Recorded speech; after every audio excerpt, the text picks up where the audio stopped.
On Mother's Day, my daughter-in-law canceled my seat at the table and announced, "The real gift will be when that witch ends up in a nursing home."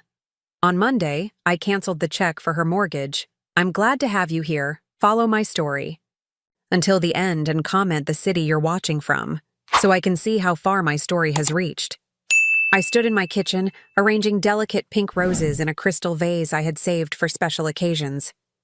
My Mother's Day gift for Christine, my daughter-in-law.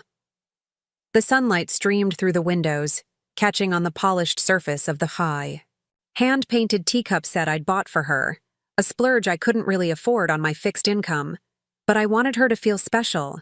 60 years old, and I still believed in trying. Still believed that if I just found the right gift, said the right words, somehow the wall between us would crumble. My phone buzzed on the counter. David, my son. My heart lifted as I wiped my hands on my apron and reached for it. "Mom," his voice sounded strained. "About tomorrow." Something in his tone made me grip the edge of the counter. "What about it, honey? I've got Christine's gift all ready, and I made those lemon cookies the kids love." A heavy silence stretched between us. "That's just it, Mom. Christine thought it would be easier to just keep it small this year. Family. Only." My hand froze midair. "But I am family." "You know what I mean, Mom." His voice dropped lower. "Just us and the kids. Christine's parents are coming too."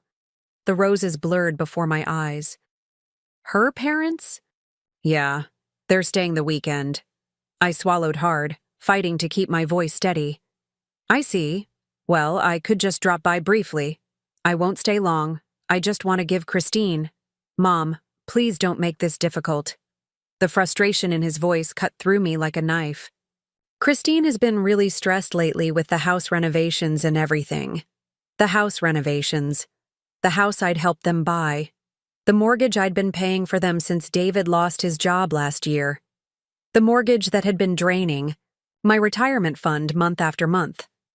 "I understand," I said, though I didn't. "Not really." After we hung up, I stood there, staring at the roses I'd so carefully arranged. I'd always believed that families stuck together no matter what.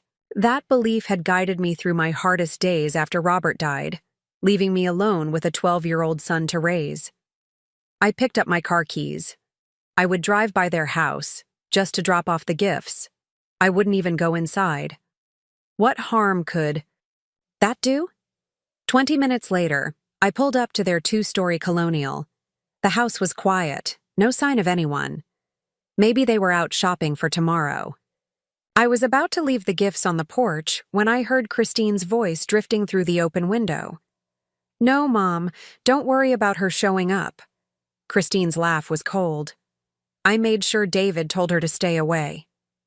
I froze, gift bag clutched, to my chest. "She's not invited this year." A pause. "Or any year, if I have my way." I should have left, should have walked away. But my feet remained rooted to the spot. "You know what would be a real Mother's Day present?" Christine continued, her voice dripping with contempt. "When that old Megara finally goes into a nursing home. That would be cause for celebration." The gift bag slipped from my fingers, the teacup set shattering on the concrete. I barely noticed the sound, barely felt the pain as a shard cut my finger. When I bent to pick up the pieces, that old Megara. I drove home in a daze, tears blurring my vision. Once inside, I collapsed onto my sofa, the weight of Christine's words crushing my chest. For years, I'd been making excuses for her behavior. She was under stress. She came from a different generation. She just needed time to warm up to me. I'd swallowed her snide remarks at family gatherings, pretended not to notice when she forgot to include me in family photos. And all the while, I'd been helping them financially, paying their mortgage, contributing to my grandchildren's college, funds, going without so they could have more. My gaze fell on my checkbook, sitting on the coffee table. The mortgage payment for their house was due next week.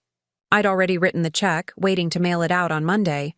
I picked it up, staring at the amount. $2,100, nearly half my monthly income. With trembling fingers, I tore it in half. Then I called the bank and put a stop payment order on all future checks to the mortgage company. "Are you sure, Mrs. Harrison?" the bank representative asked. "This is a recurring payment you've been making for over a year." "I'm sure," I said, my voice stronger than I'd felt in years. "That payment stops today." When I hung up, I noticed my hands had stopped shaking. For the first time in months, I could breathe freely. Tomorrow was Mother's Day, and I would spend it alone. But it would also be the first day of my new life. A life where I would no longer sacrifice my dignity for people who saw me as nothing, but a burden to be tolerated. I looked around my small living room, at the photos of David and the grandkids. What would happen now? Would Christine allow me to see my grandchildren again once she realized the money had stopped? The thought pierced my heart like a physical pain. But another voice, stronger and clearer, rose within me. What kind of example? Am I setting for my grandchildren if I allow myself to be treated this way? The phone rang. David's number flashed on the screen. Too soon for him to know about the check, but perhaps Christine had seen me outside their house. I let it ring. 3 days passed without a word from David or Christine. 3 days of jumping whenever my phone rang, of rehearsing what I would say when they finally called. 3 days of questioning whether I'd made the right decision. I sat at my kitchen table, sorting through old photo albums. There was David at 7, missing his front teeth, proudly holding up a fish he'd caught with his father. Robert's death from a sudden heart attack 3 years later had shattered our world, leaving me a 35-year-old widow with a grieving child and a mountain of debt. I traced Robert's face in the photograph. "I did everything I could," I whispered to him. "I kept our boy safe." And I had. I'd worked 2 jobs, administrative assistant by day, waitress by night, to keep a roof over our heads. I'd helped David with homework between shifts, attended every school event even when it meant going without sleep. I'd taken out a second mortgage on our house to pay for his college education. I never remarried, though there had been opportunities. My life revolved around David, around giving him the future Robert and I had dreamed of for him. When he met Christine in his senior year of college, I was thrilled. She was ambitious, confident, studying business. She had plans. What I didn't realize then was that her plans had always included my money, not me. The wedding was the first sign. Christine insisted on a lavish affair at an expensive venue. When I gently suggested something more modest, she'd looked at me with thinly veiled contempt. "This is our special day," she'd said. "We want it to be perfect. Don't you want that for your son?" Of course I did. So I withdrew money from my 401k, incurring penalties I couldn't afford, to give them the wedding of Christine's dreams. After they married, the distance grew. David called less frequently. Invitations to dinner became rare. When I did visit, Christine would find reasons to cut the visits short. There was always something. She had a headache, the kids were overtired, they had plans they'd forgotten about. Yet when they needed financial help, suddenly I was family again.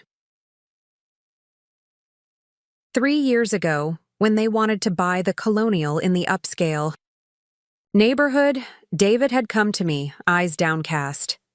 "The bank won't approve us for the full amount," he'd admitted.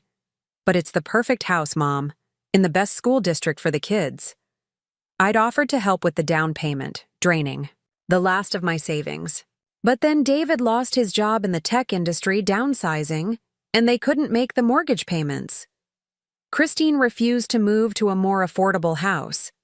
That's when I started paying their mortgage, a temporary measure that somehow became permanent. The phone rang, startling me from my memories. David's number flashed on the screen. This time I answered, "Where's the mortgage payment?" No greeting, no. "How are you, Mom?" Just anger. "Hello to you too, David. I said, my voice calmer than I felt. Mom? The bank called. They said the payment is past due. What's going on? I took a deep breath. I'm not making the payment anymore, David. What? His voice rose. You can't do that. Actually, I can. It's my money. But we had an agreement. You said you'd help us. That was before I heard what Christine really thinks of me. The words tumbled out before I could stop them. Before I found out I was uninvited from Mother's Day while her parents were welcome. Before I heard your wife say that me going to a nursing home would be a real cause for celebration. Silence. Then, you were spying on us? The accusation stung. No, David. I came to drop off gifts, and Christine was talking loudly enough for the neighbors to hear. She didn't mean it, he said, but his voice lacked conviction. She was just venting. About what? What have I ever done to her except give and give until there's nothing left for me? Another silence. I could almost see him running his hand through his hair the way he did when stressed, a gesture so like his father's. Mom, we need that money. We can't make the payment without it. Then sell the house, David. Get something you can afford. We can't do that. Now he sounded panicked. The market's down, we'd lose money, and the kids' school, those are your choices to make, I said, surprised at my own firmness. But I won't be paying anymore. Is this blackmail? His voice turned cold. You're using money to punish us because your feelings got hurt? Something broke inside me. After everything I'd sacrificed, everything. I'd given up. My son thought I was being petty. This isn't about punishment, David. It's about respect. My voice trembled but held steady. I've spent my entire life putting you first. I went without so you could have what you needed. I'm 60 years old with barely enough saved for retirement because I gave everything to you. And in return, you let your wife treat me like I'm nothing. That's not fair. No, it's not fair. None of this is fair. But I'm done. I paused, gathering strength. I love you, David. I always will. But I won't set myself on fire to keep you and Christine warm anymore. I hung up before he could respond, before my resolve could crumble. Outside my window, spring flowers were blooming in my small garden. I'd planted those bulbs in the fall, an act of faith that I would be here to see them flower. Now they're vibrant. Colors seemed like a sign, life continuing, beauty emerging even after the harshest winter. My phone buzzed with a text from David. We need to talk about this in person. I'm coming over tomorrow. I set the phone down without replying. Tomorrow would come soon enough. For now, I walked outside to my garden and began pulling weeds, my hands working in the rich soil. It was time to tend to my own life for a change. Time to see what might bloom if I redirected all that care and attention toward myself. The doorbell rang at precisely 10 o'clock the next morning. I'd been up since dawn, too anxious to sleep, rehearsing what I would say to David. I smoothed my hands over my cardigan and opened the door. David stood on my porch, his face drawn with tension. He looked older somehow, the lines around his eyes deeper than I remembered. Come in, I said, stepping aside. He walked past me without a word, his shoulders rigid. In the living room, he remained standing, hands jammed in his pockets. Would you like some coffee? I asked, reaching for normalcy in this decidedly abnormal situation. I'm not here for coffee, Mom, he said, his voice flat. I'm here about the mortgage. Of course, not to check on me, not to apologize for excluding me from Mother's Day. Just the money. I sat down on the sofa, suddenly bone-weary. Sit down, David, please. He hesitated, then perched on the edge of the armchair across from me.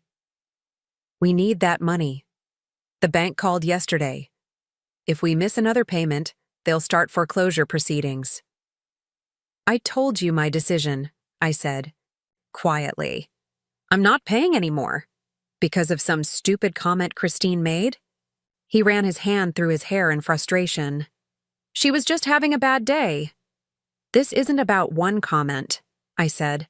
It's about years of disrespect, years of being treated like an ATM rather than a mother. That's not fair, isn't it? I opened the drawer of the side table and pulled out a small notebook. Do you know what this is? It's every financial gift I've given you and Christine since you got married. The down payment on your house, the money for renovations, the monthly mortgage payments, the loans that were never repaid. I opened it, turning pages. It's over $300,000, David. Almost everything I had saved for retirement. His face flushed. You never said those were loans. You offered to help. And you never declined, I countered. You never even said thank you. And all the while, Christine was making it clear how little she valued my presence in your lives. That's not true, David protested, but his eyes wouldn't meet mine. Last Christmas, I said, she accidentally forgot to tell me dinner had been moved up 2 hours. I arrived to find everyone finishing dessert. David shifted uncomfortably. That was a misunderstanding. The family vacation to the beach last summer, I only found out about it from Facebook after you'd already gone. We thought you wouldn't want to. Your anniversary party? I was seated at a table with strangers, far from family. Mom, you're being dramatic. Am I?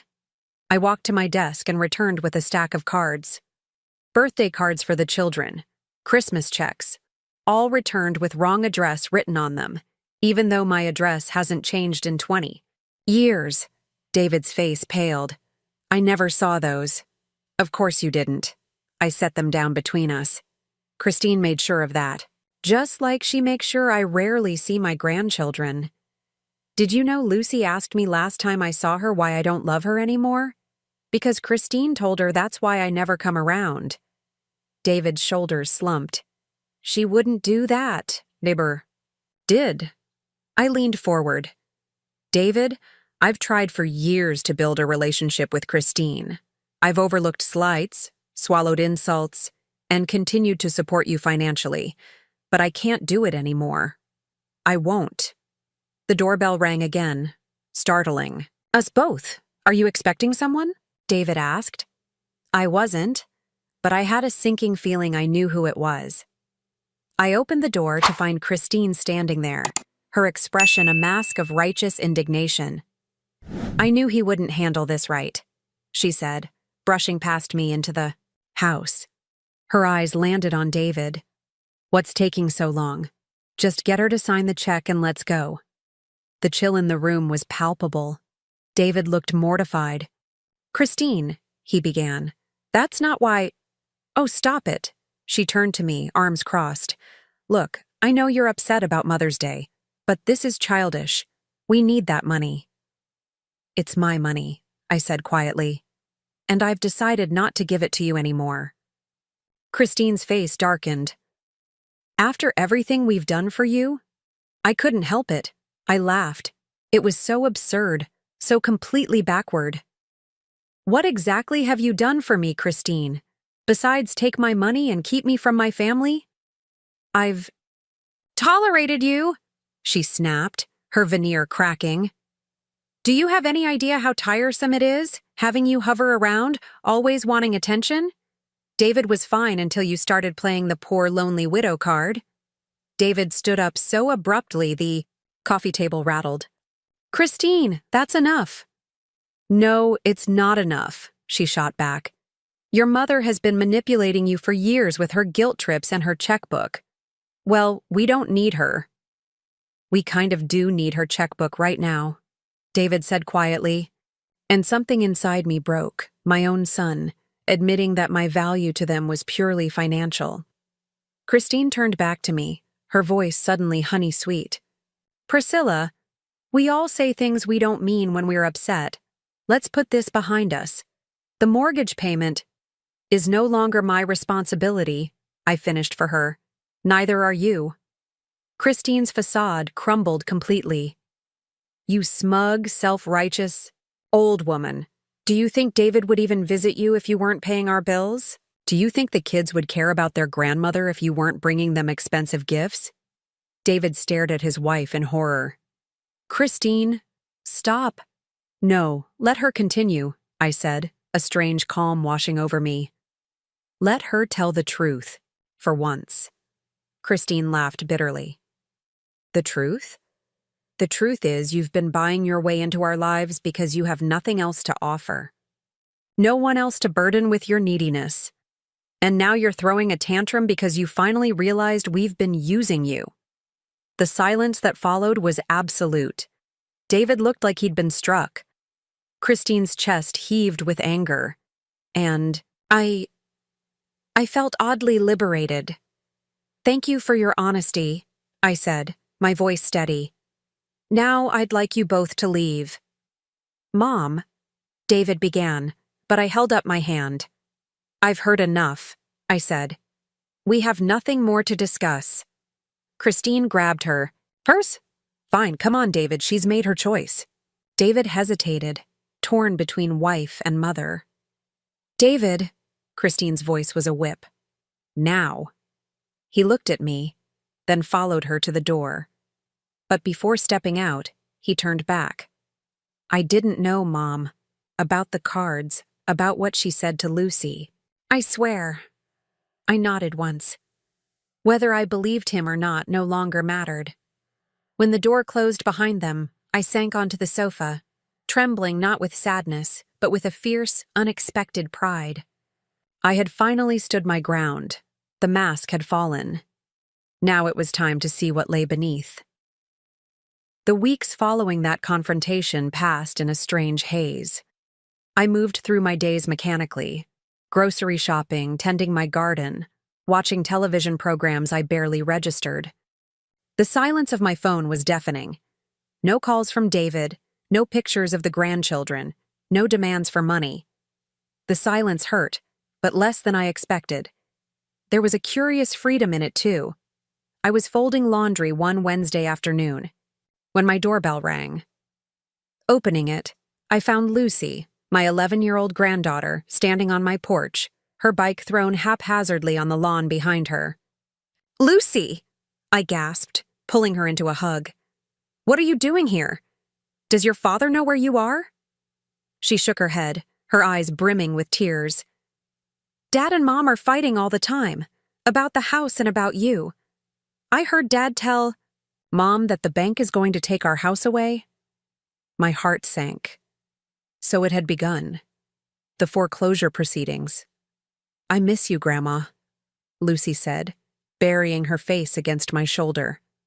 Mom said you didn't want to see us anymore, but I knew that wasn't true. I led her into the kitchen and set about making her favorite, hot chocolate with extra marshmallows, even though it was warm outside. Some situations required comfort food. Your mother wasn't telling the truth, I said gently, setting the mug in front of her. I've missed you terribly, Lucy nodded, sipping her cocoa. Dad's really sad all the time. He lost his job again last week. Mom keeps crying about the house. So that was why David hadn't called. On top of the mortgage trouble, he'd lost his job. Again. It was the third time in 5 years. The tech industry could be brutal. Are you and Dad fighting? Lucy asked, her eyes wide with worry. Is that why you're not helping with our house anymore? I took a deep breath, considering how to explain adult complexities to a child.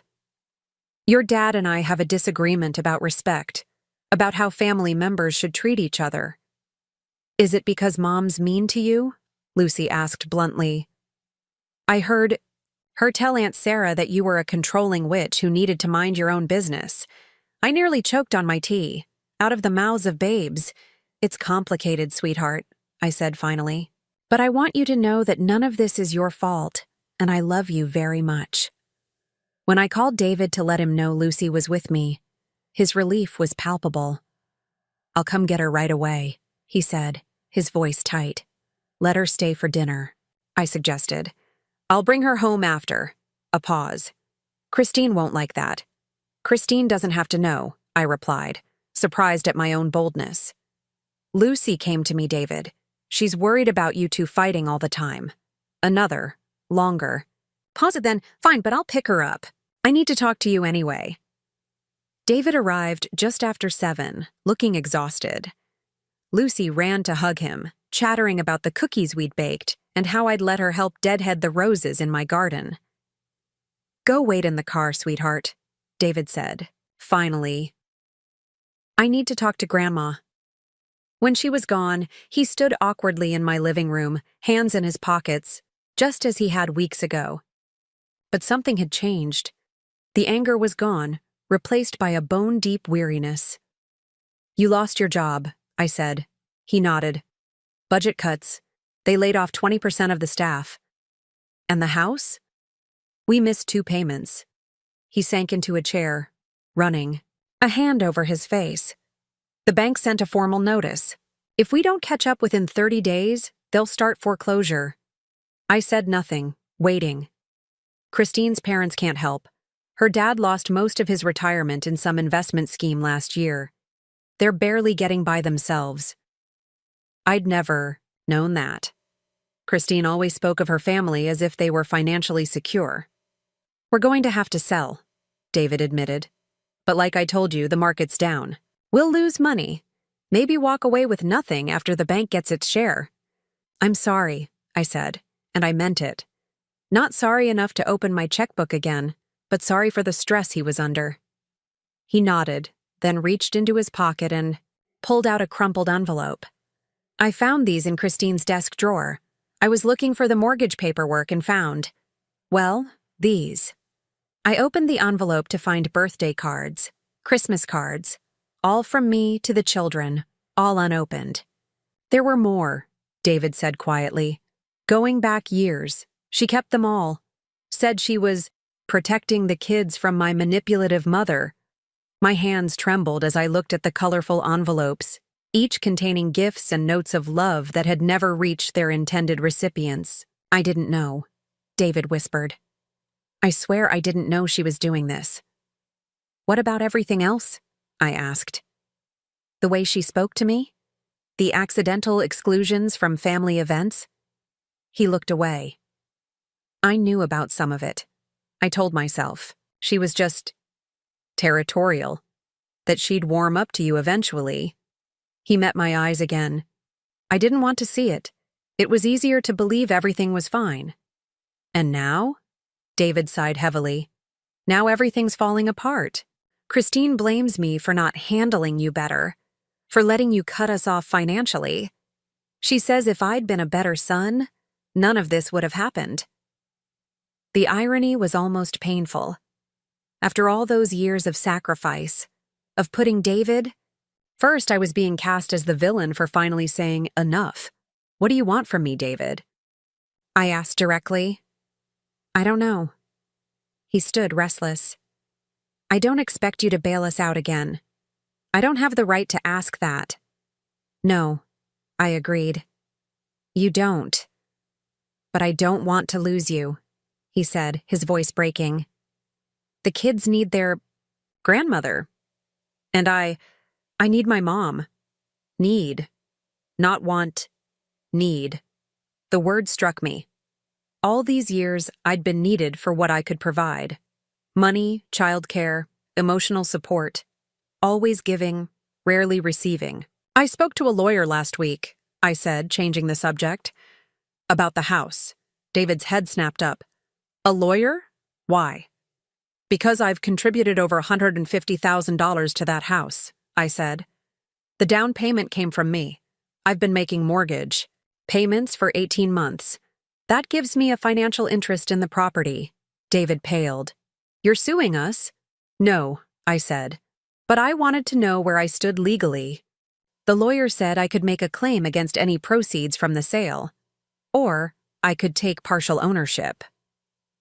Partial ownership? David repeated, confused. I could put money in to stop the foreclosure in exchange for a legal stake in the house, I explained. Not a loan, actual co-ownership. Hope flickered across his face. You'd do that? I'm considering it, I said carefully, but there would be conditions. What conditions? First, I would have regular, unimpeded access to my grandchildren. He nodded quickly.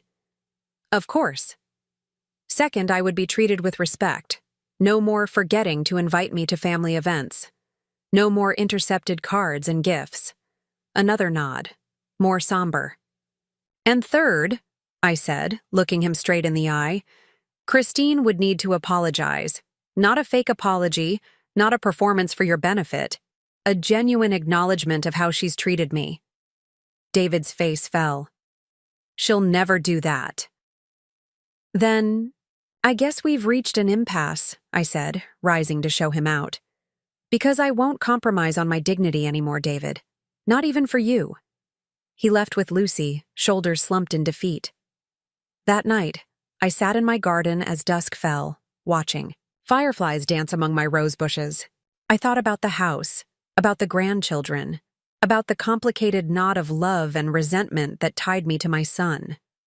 I hadn't said no, but I hadn't said yes either.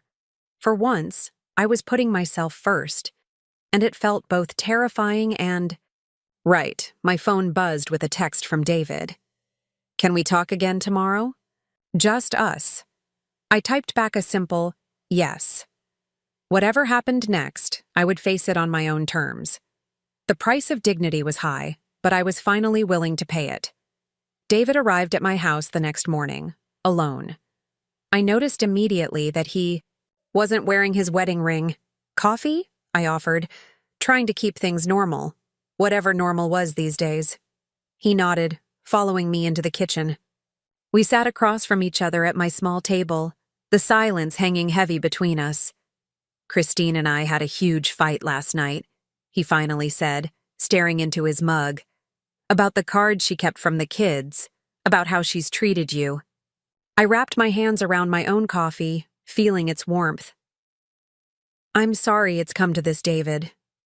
I told her what you said, about helping with the house in exchange for respect and an apology. He looked up, his eyes red-rimmed from lack of sleep. She said she'd rather live in a cardboard box than apologize to you. Despite everything, that stung. I see. I don't think she meant it, David said quickly. She's just proud and scared. She's never had to worry about money before. That's not true, though, is it? I said gently. You said her parents are struggling, too. David looked surprised. How did you know that? You mentioned it yesterday, that her father lost his retirement savings. He frowned, confusion crossing his face. I didn't know about that until last week. Christine always said her parents were doing great, that they were self-made, unlike you, who… He stopped abruptly. Unlike me? Who what? I pressed. Who… Coasted on Dad's life insurance and played the victim card, he admitted, looking ashamed. That's what she's been saying for years. I nearly laughed. Robert's life insurance had barely covered the funeral expenses. Everything I had, I'd earned. Through decades of hard work. David, your father's life insurance was $25,000. It paid for the funeral and kept us afloat for about 3 months. After that, I worked 2 jobs to support us. I know, he said quietly. I remember. Then why would you believe her? He had no answer for that. Where are you staying? I asked, changing the subject. At a motel near work. Well, near where work used to be. He gave a hollow laugh. I told Christine I needed space to think. And the children? They're with her. I'm going. To see them this weekend. He hesitated. I was hoping you might come with me. They miss you. My heart leapt at the thought of seeing my grandchildren, but caution held me back. What about Christine? She'll be at her yoga class. It's the one thing she won't give up, even with our money. Problems. So we're sneaking around behind her back? The idea didn't sit well with me. That's not a solution, David. I know. He ran a hand through his hair, a gesture so reminiscent of his father that my heart ached. But I don't know what else to do. She won't bend, and you won't bend, and the kids are caught in the middle. I sighed. He was right about one thing. The children shouldn't suffer because of adult conflicts. All right, I agreed reluctantly. But only this once. After that, we need a real plan. Thank you. He looked relieved, then hesitant. Mom, about the house. What exactly did the lawyer say? That I have options, I answered carefully. Given how much money I've put into it, I could make a legal claim? Would you? His voice was small. I understand if you want to, but it would. I haven't decided yet, I interrupted. But if I do help, it would be as a co-owner, not just handing over money. I'd need my name on the deed, David. He nodded slowly. That makes sense. As he stood to leave, he paused at the door. I'm sorry, Mom, for everything, for not seeing what was happening, for taking your help for granted. I know, I said softly. I've never doubted that you love me, David. But love without respect isn't enough. After he left, I went into my spare bedroom, which had become something of a storage room over the years. Boxes of old photographs, Robert's books, mementos from a lifetime. It was time to sort through them, to decide what to keep and what to let go. In one box, I found an old sketchbook. Art had been my passion before marriage, before motherhood, before the countless responsibilities that had swallowed my days. I'd been good once, good enough that my high school art teacher had encouraged me to apply to art school. Instead, I'd gotten a practical degree in business administration, met Robert, gotten married at 22. The sensible path. The expected path. I flipped through the yellowed pages, surprised by the talent evident in those old drawings. Portraits, landscapes, still lifes rendered in careful charcoal strokes. Why had I stopped? On impulse, I drove to the art supply store downtown. The owner, a woman about my age with silver hair and paint-stained fingers, helped me select pencils, charcoal, watercolors. Getting back into it? She asked as she rang up my purchases. After 40 years, I admitted. I don't know if I still can? She smiled, handing me the bag. It's like riding a bicycle. The muscle memory is there, waiting for you to wake it up. That evening, I set up a small easel by the window and began to sketch the view of my garden. My strokes were hesitant at first, rusty from disuse. But gradually, as the sunset painted the sky in shades of pink and gold, something inside me remembered. Something woke up. The next day, I visited the community center and found they offered art classes 3 times a week. I signed up immediately, ignoring the flutter of nervousness in my stomach. When was the last time I'd done something purely for myself? By week's end, I'd attended my first class, watercolor basics. The instructor, a gentleman named Ellis with kind eyes and patience to spare, had praised my natural sense of composition. You've done this before, he'd said, and I'd nodded, unable to explain the complex emotions that simple acknowledgement triggered. In class, I met Martha, a widow like me, who invited me to join her and some friends for coffee afterward. I surprised myself by saying yes. The coffee shop was warm and inviting, filled with the rich aroma of freshly ground beans. Martha's friends, Judith, Eleanor, and Doris, welcomed me without hesitation, drawing me into their conversation about books, politics, and the upcoming art exhibition at the local gallery. You should submit something, Judith suggested when I mentioned I was picking up art again. The deadline's not for another month. Oh, I couldn't, I protested. I'm just a beginner. Again. We're all beginners again at something, Eleanor said. Wisely. That's the beauty of our age. We get to reinvent ourselves. Reinvention. The word lingered in my mind as I drove home, as I prepared for bed, as I lay awake thinking about the weekend, about seeing my grandchildren, about the house and Christine and all the tangled threads of family that still bound me, even as I was discovering this new part of myself. For the first time in years, perhaps ever, I wasn't defined solely by my roles. Mother, grandmother, financial supporter. I was becoming something else, something more. I was becoming myself.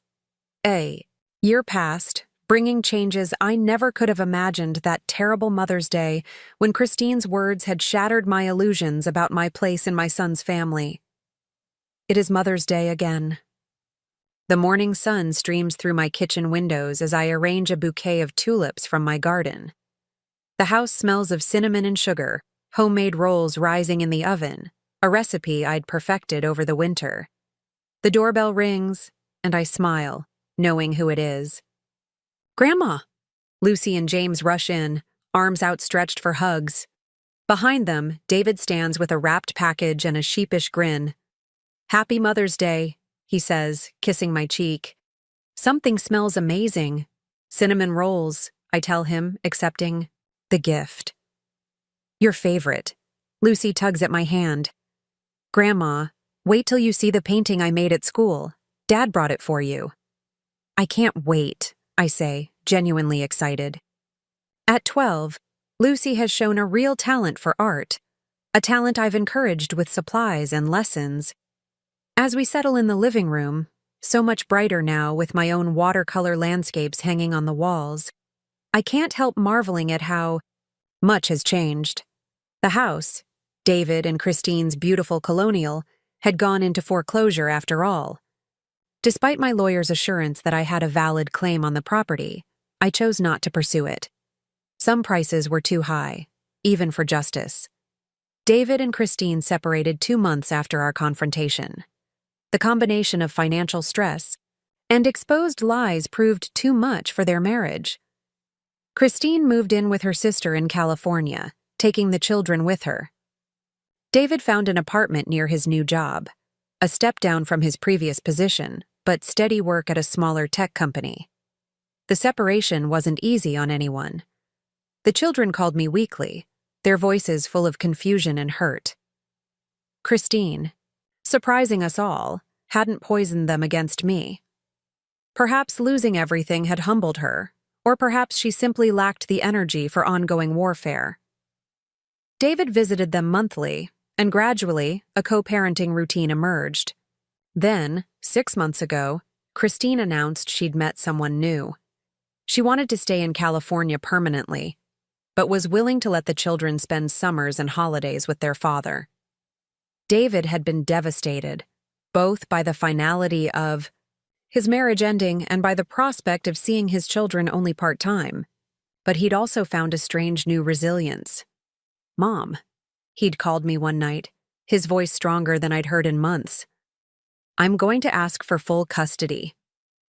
Are you sure? I'd asked, concerned about what that would mean for him and for the children. I'm sure, he'd said. Christine's not a bad mother, but her life is going in a different direction now. And the kids miss home, their friends, their schools. They miss you.